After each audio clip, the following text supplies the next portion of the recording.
Welcome to Tenor Tech, where I solve the problems you didn't even know you had. You start by verifying prerequisites. Make sure Coq, NVim, and Node.js meet version requirements and that your language server is enabled. Open the offending buffer, then run Coq info and read the log for immediate errors. Once done, inspect Coq settings. JSON for server entries and any custom command overrides. You need correct command paths and args. If a language server is missing, install it now. This avoids chasing symptoms and gets you straight to what prevents code from being sent.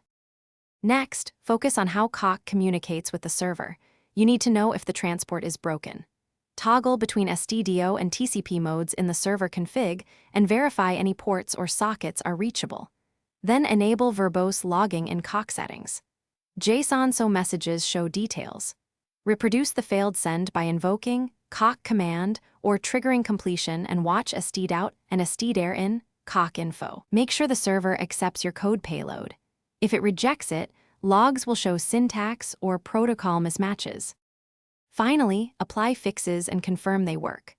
Update or correct server command paths, adjust transport mode, then restart Vim or NeoVim and run Coq restart to reload the extension. If problems persist, reinstall the language server or update its binary. Mismatched protocol versions cause silent failures.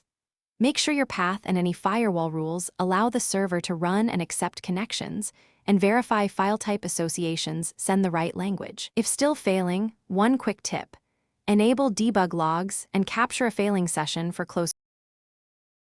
Thanks for watching. Subscribe to keep your life in tune.